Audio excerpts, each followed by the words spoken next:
Good morning. Guess who warmed up the car? Ha! Ha! So there. Anyway, we're on our way to work. The mall was fucking wonderful. I'm so glad we did it. Had a good time. However, I do have to make a comment about the GPS. I've been using Waze, which so far has been pretty good. However, after yesterday, one major complaint, the fact that it did not even offer me the option to take me back the way I fucking came, which completely fucking pissed me off because it wanted to take me on the toll road. And I'm like, I don't want to go on the damn toll road. If I wanted to go on the damn toll road, I would, because I would know how to get there from there. But that's not what I wanted to do. So it took me the way that we normally go to get there. But on the way back, I was like, the fuck? It didn't even offer me the option, and I kept like trying to refer. I'm like, no, I don't want to go that way. I want to go the way I came. And it wouldn't even give me the option. But I could not remember well enough the way I came, and I had to get home because it was almost 5 o'clock. Had to get home. Yeah, we spent like 4 hours at the mall yesterday. It was great.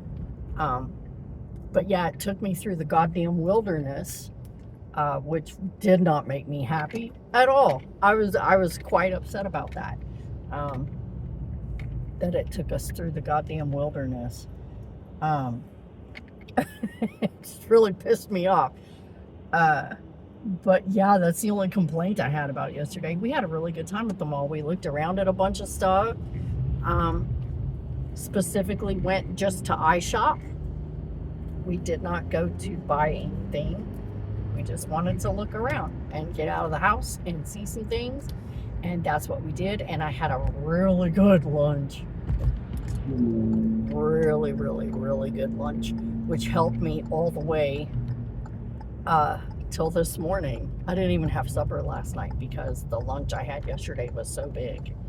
And it was so late. It was like 2:30 in the afternoon.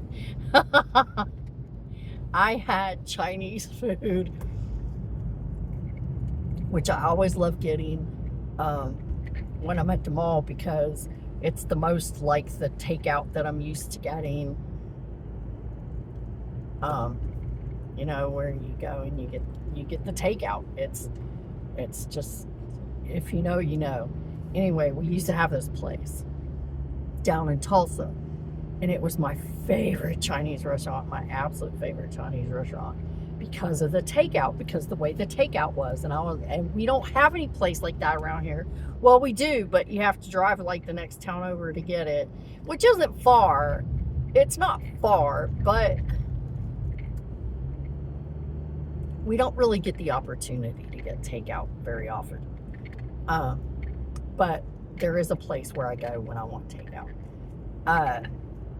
But it was so good. I had some bourbon chicken, and then I had this other chicken that had mushrooms and zucchini, and it was delightful. And they always give you those big ass fucking portions, right? And man, I ate every last fucking scrap of that shit. And yeah, I was not hungry for supper by the time. I was really, truly not hungry for supper at all. It was really good. But yeah, we used to have this place in Tulsa, Number One Kitchen. And it was so good. It was so good. It was my favorite place to go. And I always used to get the spicy shrimp and mixed vegetables. And the very first time I ever went in there and ordered it, I said, I want it, make it spicy. Well, white girl. So they made it white girl spicy. And I was like, I got it home and I ate it, and I was like, that's not very spicy. It didn't taste like spicy at all, like not even in the slightest to me. And so the next time I went, it was delicious, but it just wasn't it wasn't as spicy as I thought it would be. According to the menu, they have that little pepper scale, whatever. And so the next time I went in, I ordered it. I said, look, I said, last time I had it, I said, it was really good. I said, it just wasn't very spicy at all. Can you like kick it up a bit? I said, I realize I'm white. Okay. That's what I told the little girl behind the counter. I said, I realize I'm white.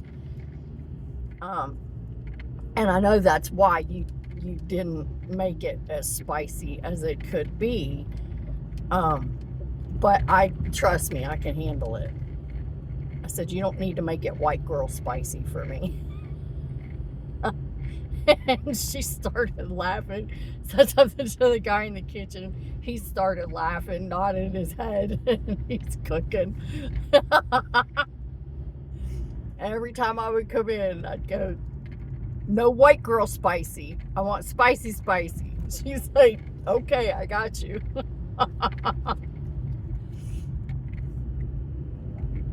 But they won't make it if they see that you're obviously a white girl.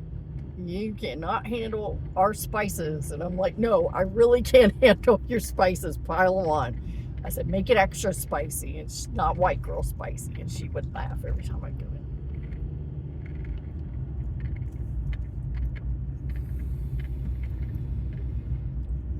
Because when I order spicy food, I expect my nose to run.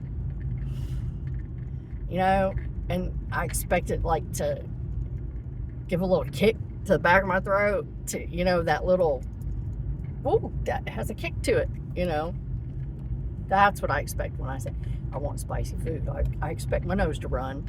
And I expect to go, oh, whew, damn, that's spicy. But then keep eating it anyway because it's delicious.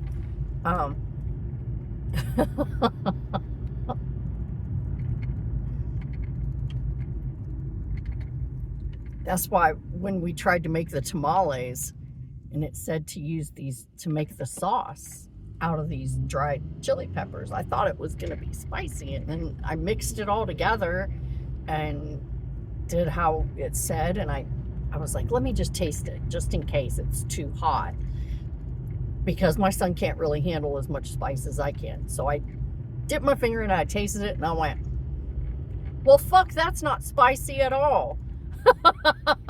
I was like, I thought this was supposed to have some flavor to it. It had absolutely no fucking flavor to it. I was like, I need to French this shit up. Get the garlic. Start dumping fucking garlic in there. Fucking all kind of spices. I'm like, no, we need to French this shit up a little bit, man.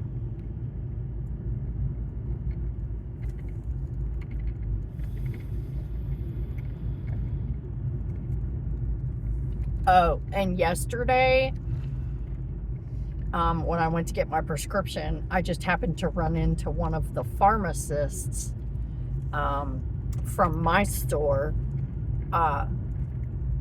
She was in there buying some stuff because I go to the grocery store pharmacy. I don't go to Walmart, will not fill my prescriptions. Long story. Anyway,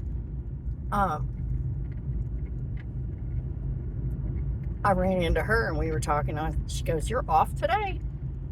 And I said, yeah. I said, they cut our hours like really bad. And she goes, you know what? They cut ours too in the pharmacy. She said, it's just scary how bad they cut our hours in the pharmacy. And we are like super busy. She said, I was just in there a few minutes ago and the queues are like unbelievable. She said, and I can't believe that in the month of December, you're going to cut hours. I said, I know. I said, they did it to me. I said, they cut mine way back. And I said, but let me tell you something. Because I will admit it. I'm the first person to admit it. Okay? First person to admit it. I will tell you. Straight up. I'm petty as fuck. Okay? You've cut my hours. Don't call me. Don't call me. Don't ask me to come in on one of the days that you fucked me out of. Don't ask me to stay on one of the days that you've sent me home 3 hours early, because I'm not gonna.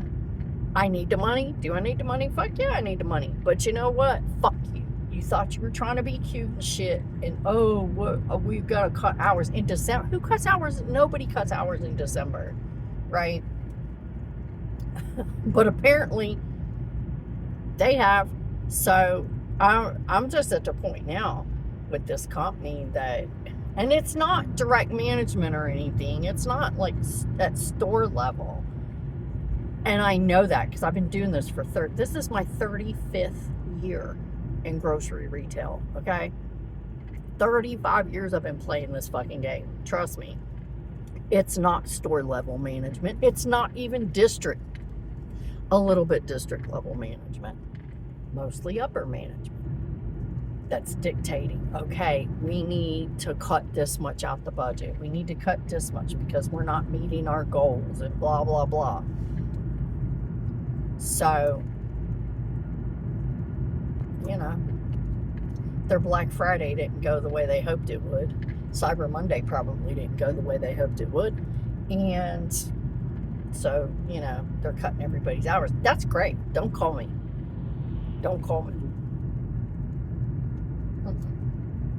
It's, you try to make it my problem, I'm going to make it yours. Because it's not my problem. It's really not. And you're trying to make it my problem. No. Don't call me on one of the days you fucked me out of. And don't ask me to stay on one of the days you fucked me out of. Because I won't do it because I'm petty as fuck. I'll tell you that right now. I'm petty as fuck. First one to admit it. I don't care. It's the truth. It's the truth. I'll tell you all the truth about me. I'm petty. I can be petty as fuck. My mom and dad both used to tell me, you would cut off your nose to spite your face. I'm like, fuck yeah, I would. Who do you think I learned it from, though? What kind of example do you think I had? Because both of y'all are like that. Both of y'all are like that. That's a learned behavior. But you know what? Sometimes it just feels right. You know? Sometimes it just feels right. And you kind of have to be a petty little bitch. It's fine. Sometimes you just have to be. You can't be love and light all the time. Nobody can. You can be love and light, but you can be a petty little bitch too. And sometimes I choose to be a petty little bitch. Not all the time. Most of the time, I'm love and light. I'll let it slide. I'm like, you know what? Karma's a bitch, and she'll probably snatch you up soon enough anyway. But sometimes I can be petty. It just depends on my mood, you know. But when you do shit like that, thinking you're being cute and trying to, you know, it's a greedy corporation. Of course I'm going to be petty and fuck you over. You're a greedy corporation. All you care about is the fucking dollar. So, of course I'm going to be a petty little bitch. Anyway, I'm here, and I left a half hour later than I normally leave. So, I've got to go in. Anyway, thanks for riding with me. Thanks for listening to me to rant and be a crazy petty little bitch. And I will check in with you another time. And thanks for coming. Bye.